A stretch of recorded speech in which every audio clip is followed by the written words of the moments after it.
Have you ever stopped to think about how weird language learning is?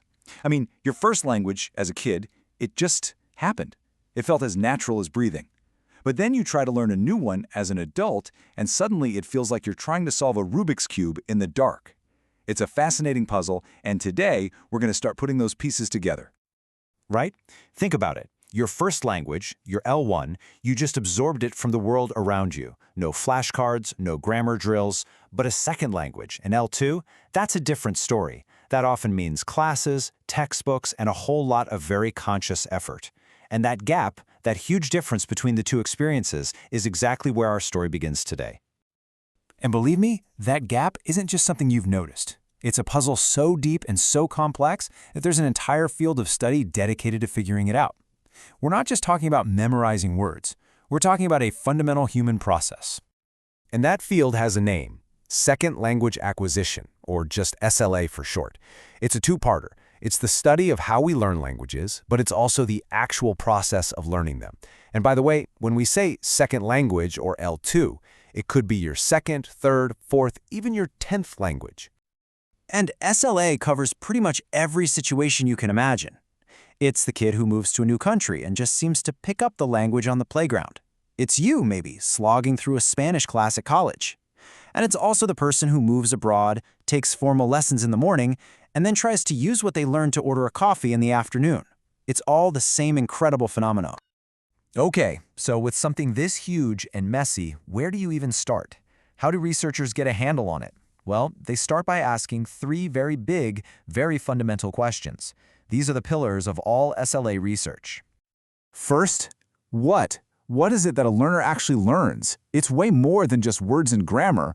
We're talking about hidden rules, cultural cues, the whole shebang. Second, how? How does all that stuff actually get into your brain? What's going on in there?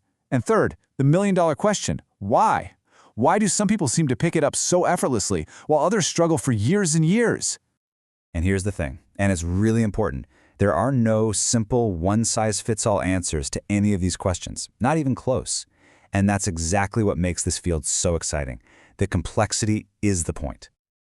So, to even begin to deal with that complexity, researchers realized a long time ago that you can't just look at it from one angle. You'll miss the big picture. And there's a perfect old story that explains why. It's that classic fable of the blind men and an elephant. You know the one, right? One guy touches the trunk and says, "It's a snake." Another touches the leg and says, "It's a tree." Another feels the tail and thinks it's a rope.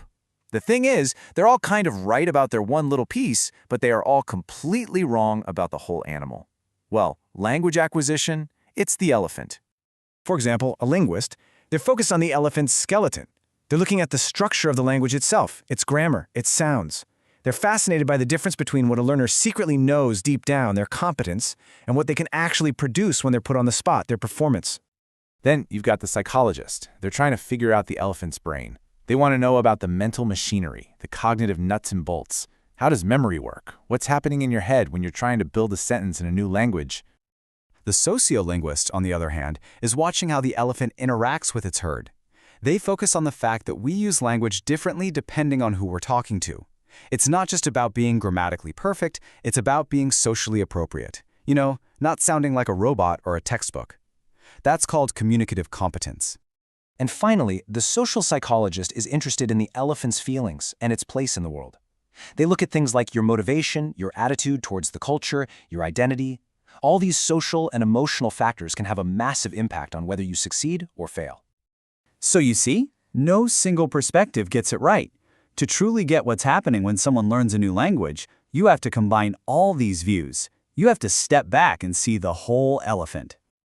Okay, so that's how the experts look at the puzzle. But now let's flip the camera around and focus on another critical piece, the learners themselves. Because, let's be real, the reason why you're learning changes everything. I mean, just ask yourself, does it matter? Of course it does.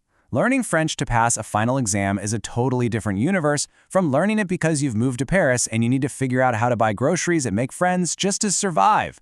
Your goal defines the journey. And researchers actually have categories for this. A true second language is one you need for daily life. A foreign language is more like a school subject, something you don't use every day. A library language might just be a tool for reading old texts, and an auxiliary language is for communicating more broadly, maybe for business but not with your neighbors. What you need the language for completely changes how you learn it. Then there's the question of how you're learning. Are you in a formal classroom with the teacher guiding you step by step? Or are you in an informal setting, just jumping in the deep end and hoping you learn to swim through pure immersion? And of course, a lot of us are doing some kind of mix of both. And finally, timing is a huge deal. If you learn more than one language as a tiny kid, say before you're 3, that's called simultaneous multilingualism. You basically end up with 2 or more first languages. Pretty cool, right? But for most of us, any language we learn after our first one is established is called sequential multilingualism. So, we've looked at all these different pieces of the puzzle, how the experts see it, the goals that drive learners, the different situations we learn in. Now let's bring it all back to where it matters most. You. Here's the big takeaway from all of this. There is no magic pill. There's no one secret method to learning a new language.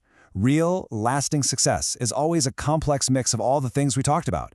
The language itself, the wiring of your brain, and the social world you live in. It's the whole elephant, remember? And that leaves me with one final question, and it's for you to think about. Look back on your own language journey. What factors shaped it? What was your motivation? Was it a formal class, or were you just thrown in? What were your attitudes? What parts of that big, complicated elephant have defined your experience? Because understanding that, that's the real first step to unlocking your own language learning potential.